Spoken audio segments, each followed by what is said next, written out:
Chapter 20 of The Science of Being Great by Wallace D. Wattles. Serving God.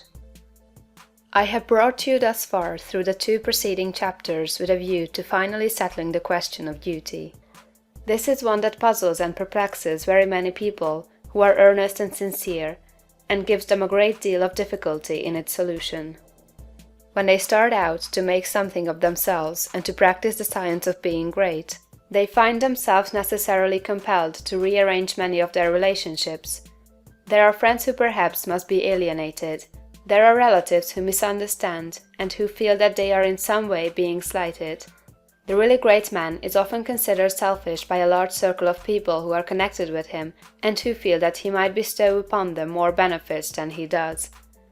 The question at the outset is it my duty to make the most of myself regardless of everything else? Or shall I wait until I can do so without any friction or without causing loss to anyone? This is the question of duty to self versus duty to others.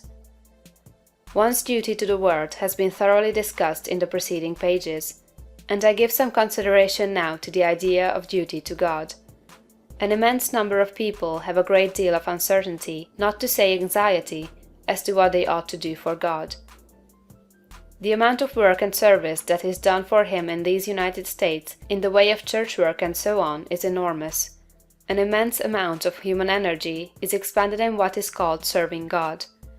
I propose to consider briefly what serving God is, and how a man may serve God best, and I think I shall be able to make plain that the conventional idea as to what constitutes service to God is all wrong. When Moses went down into Egypt to bring out the Hebrews from bondage, his demand upon Pharaoh, in the name of the deity, was, "Let the people go that they may serve me." He led them out into the wilderness, and there instituted a new form of worship, which has led many people to suppose that worship constitutes the service of God, although later God himself distinctly declared that he cared nothing for ceremonies, burnt offerings, or oblation, and the teaching of Jesus, if rightly understood, would do away with organized temple worship altogether. God does not lack anything that man may do for him with their hands or bodies or voices. St. Paul points out that man can do nothing for God does not need anything. The view of evolution that we have taken shows God seeking expression through man. Through all the successive ages in which his spirit has urged man up to the height, God has gone on seeking expression. Every generation of man is more godlike than the preceding generation. Every generation of man demands more in the way of fine homes, pleasant surroundings, congenial work, rest, travel, and opportunity for study than the preceding generation. I have heard some short-sighted economists argue that the working people of today ought surely to be fully contented because their condition is so much better than that of the working man 200 years ago, who slept in a windowless hut on a floor covered with rushes in company with his pigs. If that man had all that he was able to use for the living of all the life he knew how to live, he was perfectly content, and if he had lack he was not contented. The man of today has a comfortable home and very many things, indeed, that were unknown a short period back in the past, and if he has all that he can use for the living of all the life he can imagine, he will be content. But he is not content. God has lifted the race so far that any common man can picture a better and more desirable life than he is able to live under existing conditions.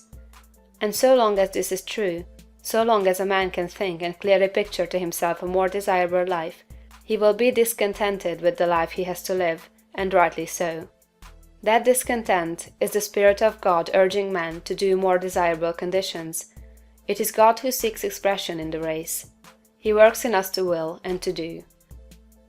The only service you can render God is to give expression to what he is trying to give the world through you. The only service you can render God is to make the very most of yourself in order that God may live in you to the utmost of your possibilities.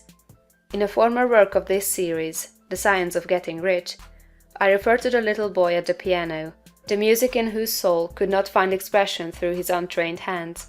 This is a good illustration of the way the Spirit of God is over, about, around, and in all of us, seeking to do great things with us, so soon as we will train our hands and feet, our minds, brains, and bodies to do his service.